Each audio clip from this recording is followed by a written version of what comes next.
Let me remind you, Africa remains attractive. Why is Africa so attractive?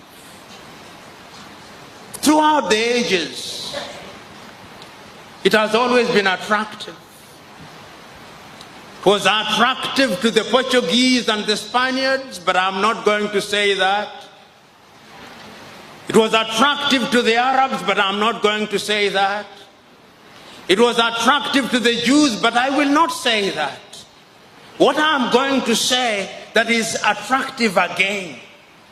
It is so attractive that every 2 years the Japanese call our leaders to Japan. That is how attractive Africa is. They call them to Japan in order to discuss how Japan is going to work with Africa for the benefit of Africa. I do not believe it.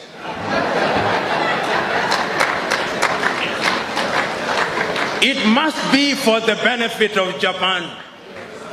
It is so attractive that the Chinese leaders call Africans to Beijing every year. The 54 of them, they call them to Beijing.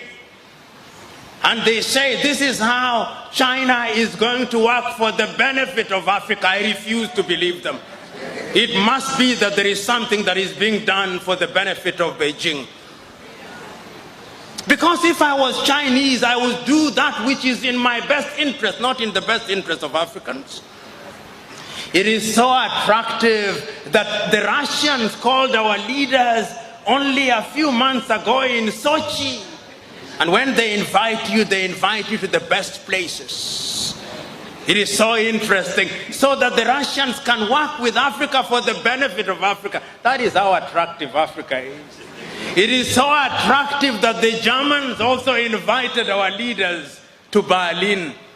It is so attractive that even the Arabs are inviting them to Doha, and that is how attractive it is. Have you ever heard the Latin Americans being invited? No, I did not hear. Have you ever heard the Arabs being invited? No. It is only Africans who are invited. That is how attractive Africa is. Is it a bad thing? Depending on what you think. We can use it to our own advantage, or we can allow them to use it to their advantage.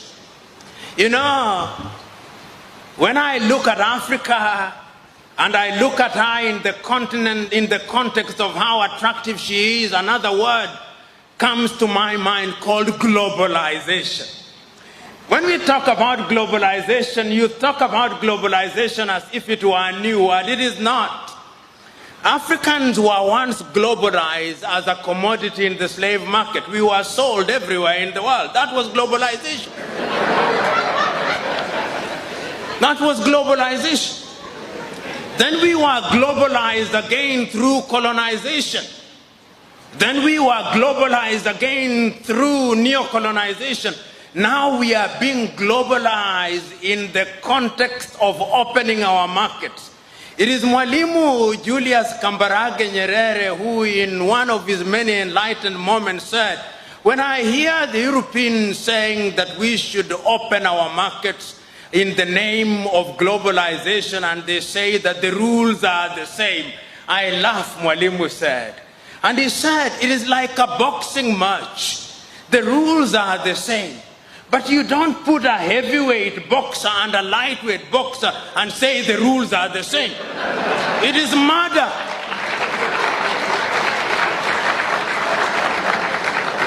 Allow me to be melodramatic. You imagine the United States of America with a GDP of anything between 14 trillion and 15 trillion is now entering into a bilateral arrangement with Lesotho, whose GDP is 2 billion. And you say the rules are the same. It is a joke. It is murder.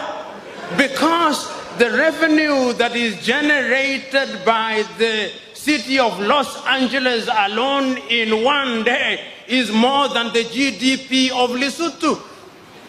So we are being told to open our markets, and when we opened our market, you saw what happened? Our textile industries died. The large textile industries that we knew about in Kaduna, in Nigeria, died. Our cotton industries died. Our sugarcane industries died. Our waters, even water nowadays, water.